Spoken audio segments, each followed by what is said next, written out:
부를 끌어당기자. 안녕하세요. 세상의 부를 끌어당겨 경제적 자유를 얻고 싶은 세상의 주연입니다. 어제 FOMC 회의가 있었죠.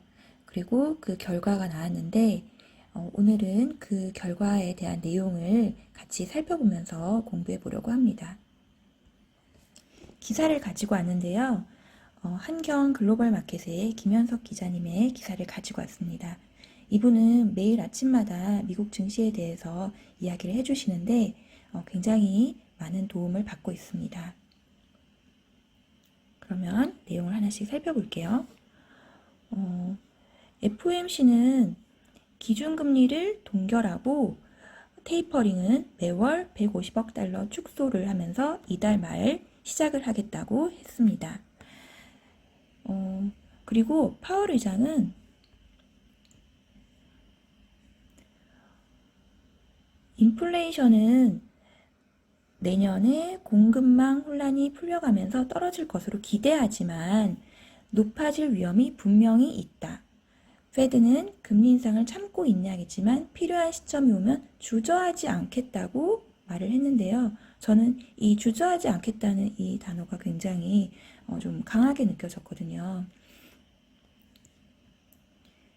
그리고 그동안 인플레이션이 항상 일시적이라고 이야기를 했는데 이번에는 일시적이라는 말이 빠지지 않을까 예상을 했으나 페드에서는 인플레이션은 높아졌지만 많은 부분은 일시적일 것으로 예상되는 요인들을 반영한 것이다. 그래서 이 일시적이라는 단어를 놓지 않았어요. 그래서 이 문구가 나온 직후에 이 일시적이라는 단어가 여전히 들어가 있었기 때문에 주가는 오르고 달러와 금리는 하락을 했습니다. 그러니까 이게 비둘기파적으로 해석이 된 거예요. 하지만 이제 성명서 뒷부분에 테이퍼링을 묘사한 부분을 보면은 매파적인 냄새가 났다고 합니다. 일단 11월, 12월에 한해서 150억 달러씩을 줄인다고 한 거예요. 그러니까 11월, 12월에 한해서만. 그러면은 이게 무슨 말이냐면은 11월, 12월에 경제 지표를 보고 12월에 FOMC에서는 테이퍼링 속도를 높일 수도 있다는 거예요. 테이퍼링 속도를 높일 수 있다. 그리고 테이퍼링을 3월에 종료하고 4월에는 기준금리 인상도 올릴 수 있다. 그러니까 월가 관계자가 이건 얘기한 거거든요. 그러면은 예상보다 테이퍼링 속도가 굉장히 빨라지고 또 테이퍼링 속도가 굉장히 빨라지고 기준금리도 더 빨리 될 수 있다는 거예요. 이게 무슨 말이냐면 우리는 그 신흥국이잖아요. 신흥국은 이렇게 되면 어떻게 될까요? 이 기준금리가 올려질 것, 미국의 기준금리가 올라갈 것으로 예상이 되면은 신흥국은 더 빨리 대응을 하겠죠. 기준금리를 올리게 될 거예요. 그리고 그 기준금리가 미국에서 올라간다 그러면은 또 외국인들은 우리나라의 주식을 팔고 다 나가버리겠죠. 그러니까 우리나라 같은 경우 굉장히 좀 많이 부담되는 상황이 되는 거예요. 그리고 또 미국에서도 기준금리를 올리겠다고 하는 것은 미국의 주식도 좀 주가가 하락할 수 있는 여지가 보이는 거죠. 그리고 일단은 파월의 발언을 정리한 것을 보면은 기준금리 인상은 서두르지 않겠다. 인플레이션은 2022년에 둔화될 것으로 본다. 그래서 금리 인상을 하지 않고 인내하겠다. 예, 그렇게 이야기를 했습니다. 그러니까 어떻게 보면은 지금 인플레이션은 지금 계속 높아지고 있는데 금리 인상을 많이 뭔가 이렇게 질질 끄는 느낌?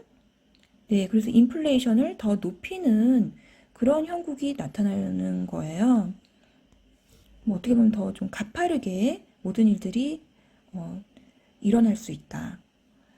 자, 그러면은 지금 저희가 대응해야 될 것은 이제 예상하고 어떻게 또 행동을 해야 될지 살펴보겠습니다. 이제는 12월 FOMC를 주시해야 된다고 김현석 기자님이 얘기하셨는데요. 일단은 뭐 고용은 이제 견고하게 회복되고 있습니다. 그러니까 앞으로도 더 좋아질 거예요, 미국은. 근데 문제는 인플레이션이죠. 자, 인플레이션은 앞으로도 지금 여러 가지 상황상 더 높아질 것으로 보는데, 만약에 이제 12월에 테이퍼링을 속도를 높이겠다. 그러니까 150억 달러를 축소하는 것이 아니라 300억 달러씩 축소를 하겠다. 그러면 이것은 기준금리 인상의 신호가 되기 때문에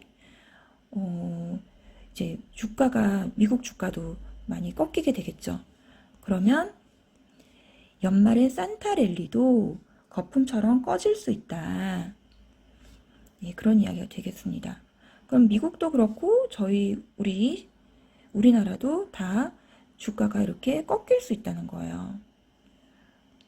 그리고 이제 이 FOMC 결과를 보고 이제 여러 그 금융 관계자들이 이야기를 했는데 전부 다 하는 말이 그거예요. 금리 인상도 빨리 될 것이고 테이퍼링 속도도 더 빨리 될 것이다. 그런데 이제 찰스 슈왑이라는 찰스 슈왑의 금리 전략가는 페드가 금리 인상 시기를 질질 끌다가 인플레이션이 걷잡을 수 없게 될 것이다. 이런 이야기를 했거든요. 그러니까 인플레이션이 너무 크게 막 형성될 수 있다는 거예요. 크게 발생될 수 있다는 거예요. 그래서 정리하자면 12월 FOMC 회의 때에 1월 이후 테이퍼링 속도를 다시 결정할 것이다. 근데 테이퍼링 속도가 더 높아질 것으로 예상되며 이것은 기준금리도 빨리 인상할 것이라는 그 신호를 주는 거죠. 그럼 이제 산타랠리도 거품처럼 꺼질 것이다. 그리고 이제 우리는 이제 그러면은 미국 주식이나 국내 주식을 많이 미리 정리해 놓는 게 좋지 않을까. 그러니까 12월 14일, 15일 이전에 좀 주식이 분위기가 좋을 때 미국 주식, 국내 주식을 많이 정리해 놓는 게 좋을 것 같아요. 또 그 FOMC 말고도요. 지난번에 20일에도 김현석 기자님이 그 기사를 올리신 게 있는데 하나 보여드릴게요. 11월 말부터 그러니까 좀 조심을 해야 된다는 이야기를 했어요. 인프라 법안들을 지금 미국 인프라 법안들이 오는 12월 3일에 부채 한도 및 2022년 회계연도 예산안과 함께 표결에 붙여지거나 아니면 올해 말에 통과될 가능성이 크다고 관측했습니다. 그러면 이제 그런 그 11월 말부터 뭔가 또 중요한 그 이슈들이 나온다는 거예요. 지금 이런 인프라 법안이나 이런 것들이.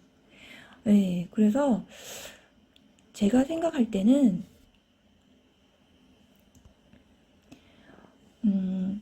미리미리 그 수익 난 것들을 많이 익절도 하시고 해서 미국 주식이나 국내 주식을 이번 달 말까지는 11월 말까지는 좀 많이 정리해 놓는 게 좋지 않을까. 그리고 그 현금을 많이 확보하시는데 앞으로 금리 인상한다 이런 이야기들이 나오면은 달러가 강세가 될 거란 말이에요. 그래서 달러로 현금을 확보해 놓으면 좋겠다. 이런 생각이 들었습니다. 그래서 여러분들 참고하시고요. 도움이 되셨으면 좋겠습니다. 그러면 저는 다음에 또 공부한 내용을 올려보도록 하겠습니다. 시청해주셔서 감사합니다. 오늘도 세상의 부를 끌어당기는 하루 되시기 바랍니다. 세상의 주연이었습니다. 감사합니다.